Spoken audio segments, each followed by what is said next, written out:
Alhamdulillahi haqqa hamdih. Nahmaduhu wa nasta'inuhu wa nastaghfiruhu wa natubu ilaih.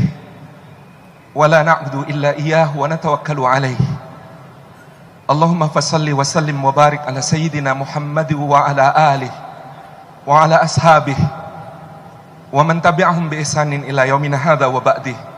Tsumma assalamu alaikum warahmatullahi wabarakatuh. Hadratal mukarramin,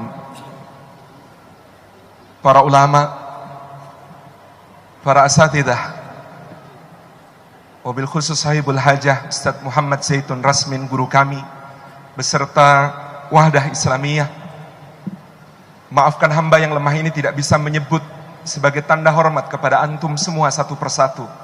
Sungguh sebutan di sisi Allah atas majelis seperti ini pada setiap yang hadirnya adalah sebutan yang paling mulia, yang Allah membangga-banggakan semua nama-nama ini insyaallah.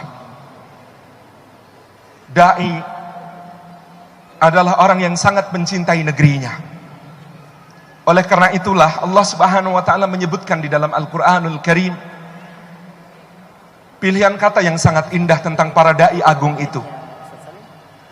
Wa ila 'adin akhahum huda wa ila Thamud akhahum salihah wa ila Madyana akhahum Syuaiba. Karena dai pertama-tama adalah saudara dalam makna yang sejati bagi orang-orang senegerinya. Saudara yang merasa sebagai satu tubuh, satu aliran darah. Saudara yang merasa berasal dari rahim yang sama. Sehingga jika sampai di antara saudara-saudaranya itu ada yang tidak bergabung bersamanya di dalam kafilah yang menuju ke surganya Allah, betapa serasa ada bagian tubuhnya yang terkoyak, ada bagian hatinya yang kemudian lepas, ada bagian jiwanya yang kemudian tidak bergabung menjadi satu. Luka yang sangat menyakitkan. Dai adalah orang-orang yang paling mencintai negerinya. Dan dengan cinta itu mereka berdakwah, mereka mengajak, mereka menyeru semua ke dalam bahtera besar menuju kepada Allah Subhanahu wa taala. Dai adalah saudara, saudara yang sangat cinta kepada saudara-saudaranya. Al-Qur'anul Karim mengisahkan sebuah negeri yang kepada mereka Allah mengutus dua rasul, yang dua rasul ini didustakan. Lalu Allah kokohkan dua rasul ini dengan yang ketiga. Lalu mereka terus berdakwah meskipun terus didustakan, meskipun terus dibantahi, meskipun dianggap sebagai kesialan bagi kaumnya. Lalu Allah menunjukkan satu hal yang sangat indah bagi kita, bahwa yang bukan rasul, bukan nabi, bukan alim, bukan ulama, bukan ustadz, bukan ustadzah, bukan seorang yang kemudian menonjol di dalam ilmu, tetapi Allah memberikan kemuliaan kepadanya dengan dakwah. Karena dia bergegas-gegas dalam cintanya, datang dari ujung kota. Waja'a min aqsal madinati rajulun yas'a qala ya qaumi ittabi'ul mursalin. Lelaki ini yang bukan nabi, bukan rasul, dia orang biasa seperti yang bicara di hadapan antum semua, yang sungguh malu berbicara, hanya saja mengikuti tugas, mengikuti perintah dari gurunya. Dia taat. Guru kami Ustadz Muhammad Zaitun Rasmin, guru kami Ustadz Ridwan Hamidi, untuk menunjukkan kebodohannya di antum semua, di hadapan antum semua. Tetapi dia menemukan penguatan hari ini di surah Yasin ketika lelaki itu, Habib bin Suri An-Najjar, Allah Subhanahu wa taala tunjukkan kepada kita semua sebagai seorang dai sejati yang penuh cinta di dalam hatinya. Cintanya membuat dia bergerak, berjalan dari ujung kota yang jauh. Dia yang cuma seorang tukang kayu biasa, bergerak untuk mengatakan kepada kaumnya, wahai kaumku, ikutilah para utusan Allah itu. Tidak banyak yang diketahuinya tentang ilmu, Tidak banyak yang diketahuinya tentang dakwah para rasul itu. Yang diketahuinya adalah bahwa orang-orang yang datang itu betapa tulusnya mereka. Orang-orang yang datang itu mereka orang yang mendapatkan petunjuk. Orang-orang itu datang mencurahkan segenap cintanya tanpa ingin balasan, tanpa ingin ganjaran, tanpa ingin bayaran apapun. Karena sangat cinta kepada kaumnya. Lalu mengatakan, ya qaum ittabi'ul mursalin. Ittabi'u man la yas'alukum ajra wa hum muhtadun. Ikuti mereka karena mereka itu tidak meminta bayaran, dan mereka itu orang-orang yang mendapatkan petunjuknya Allah Subhanahu wa taala.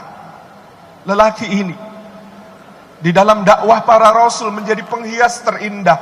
Ketika 3 rasul itu terus didustakan, ketika 3 rasul itu terjarak dari orang-orang yang didakwahinya, maka Habib bin Suri An-Najjar, dalam tafsir disebutkan ini adalah salah satu negeri di antara negeri-negeri Romawi.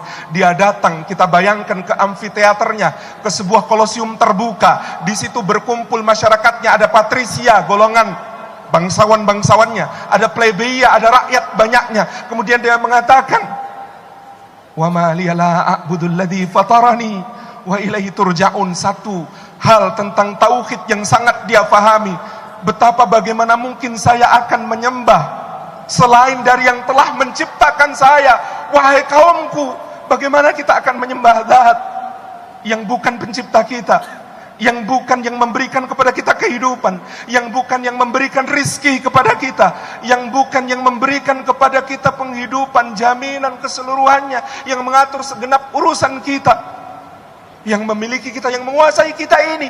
Padahal kita semua kelak kembalinya kepadanya, akan dikembalikan untuk mempertanggungjawabkan seluruh amal perbuatan kita. Wahai kaumku, a'attakhidhu min dunihi alihah yuridnir rahman yuridnir rahman.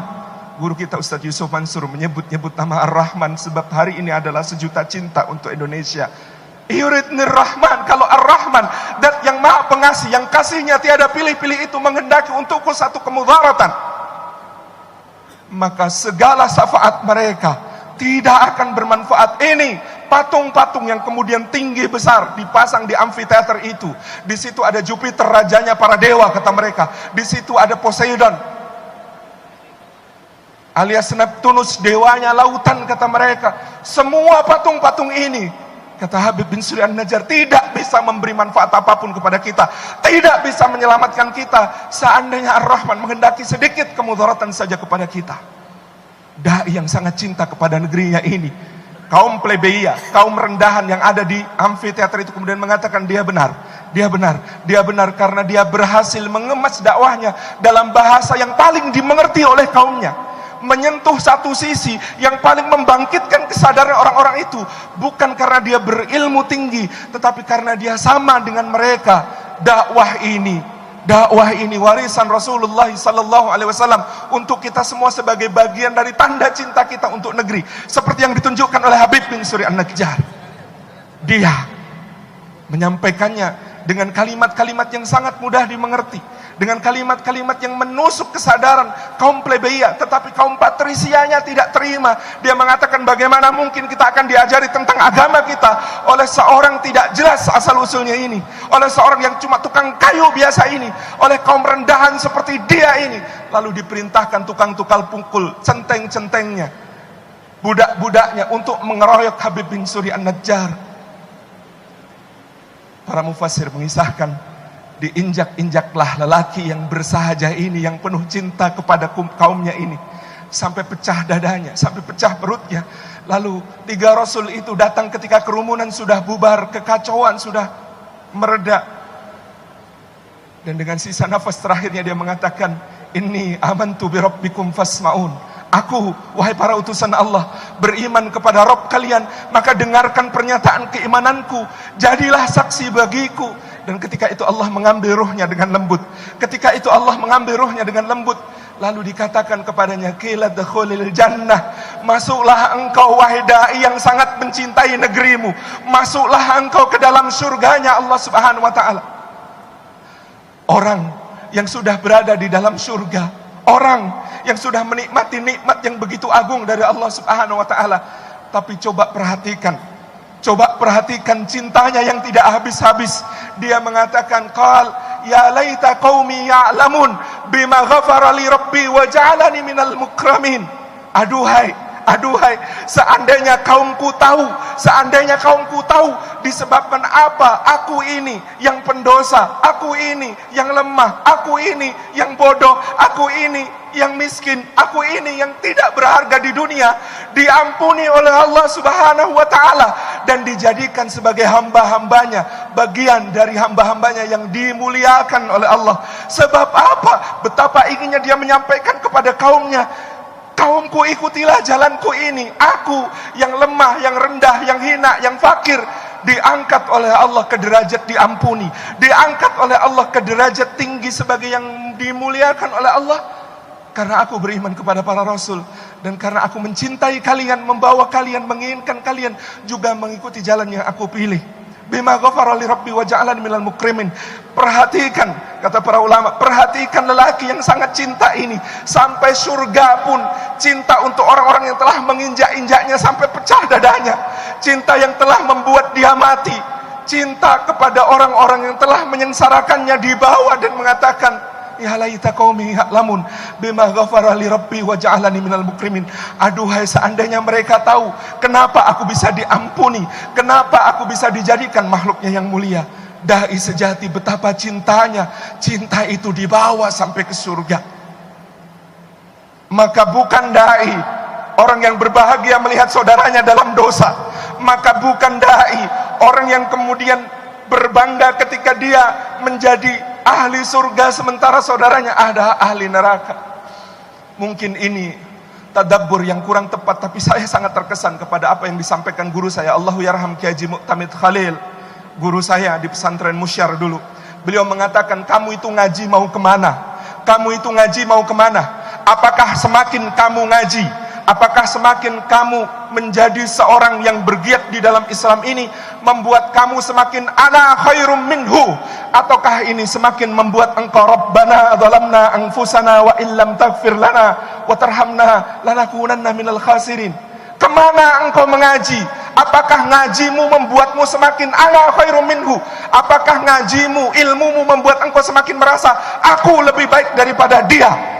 Ataukah ilmumu, ngajimu membuat kamu semakin tunduk kepada Allah dan berkata, Rabbana zalamna anfusana wa illam taghfir lana wa tarhamna lanakunanna minal khasirin? Kemana ilmumu? Kemana ngajimu?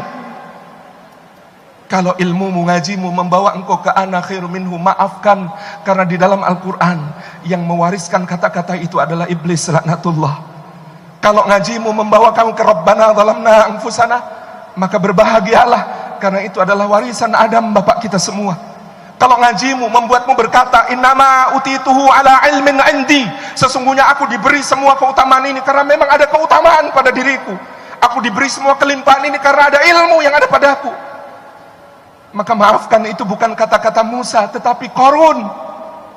Sebaliknya, kalau engkau semakin mengatakan Rabbi inni lima anzalta ilayya min khairin fakir, ya Allah, sungguh aku ini terhadap kebaikan apapun yang engkau turunkan dari sisimu, aku sangat fakir, maka engkau adalah pewarisnya Musa. Kalau kemudian ilmumu membuatmu mengatakan inni anal azizul karim, sungguh aku adalah orang perkasa yang lagi mulia, maka Abu Jahal kelak akan disiksa oleh Allah dengan kata-kata itu, Dhuq innaka antal azizul karim, rasakan karena engkau adalah orang yang merasa perkasa lagi mulia.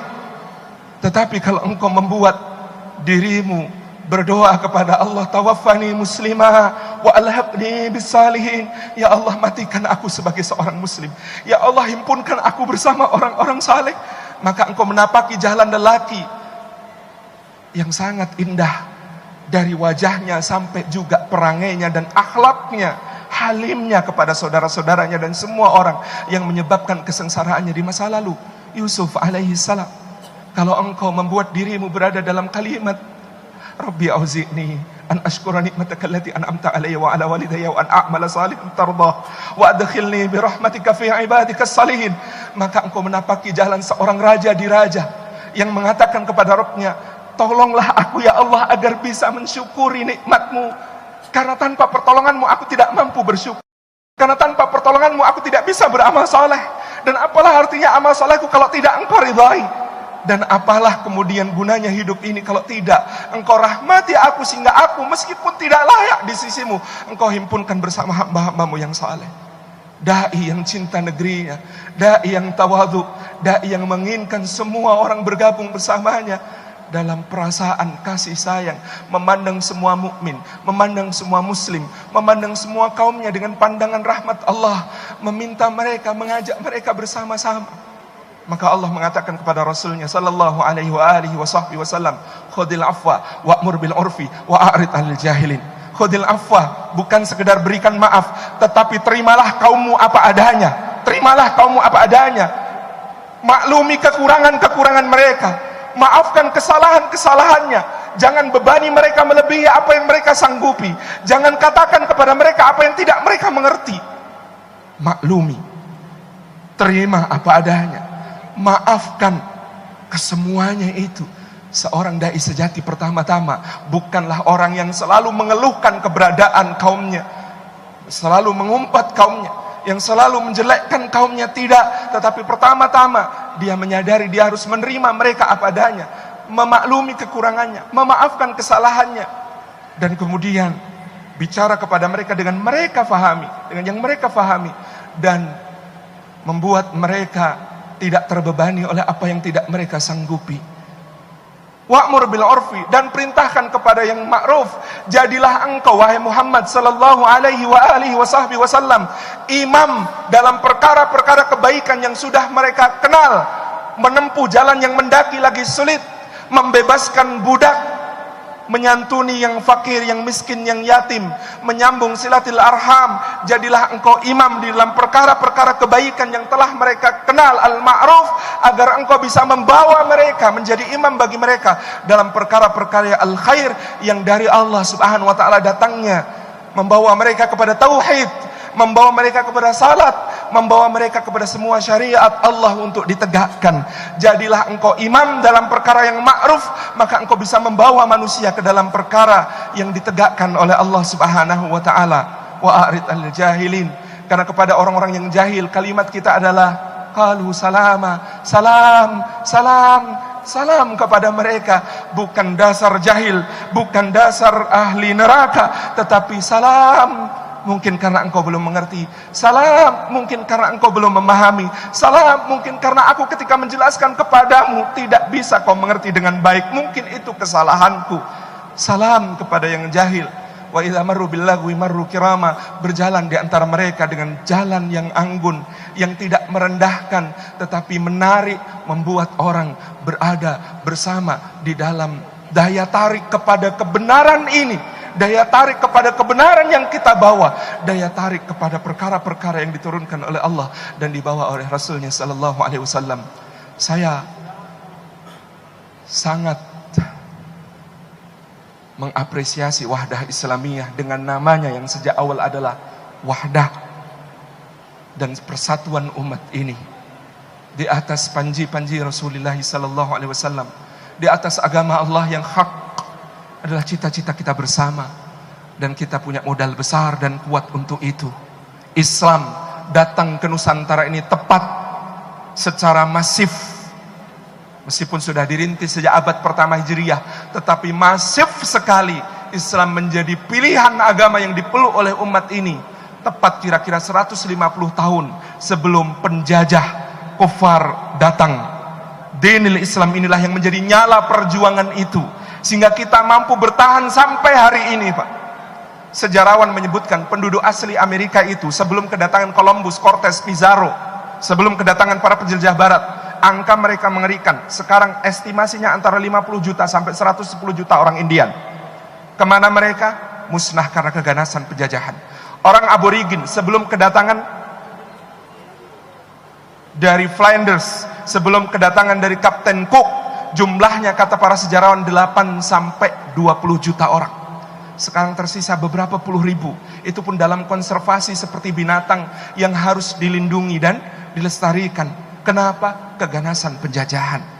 Tetapi Nusantara ini bertahan, melawan, berjihad. Kita bukan 350 tahun dijajah, kita ini 350 tahun berjihad melawan penjajahan. kita ini, umat Islam ini, mempertahankan negeri ini setiap jengkalnya terus-menerus tanpa henti, karena persatuan, karena kebersamaan sebagai umat Islam, yang kebersamaan dalam akidah itu tidak dapat ditawar lagi.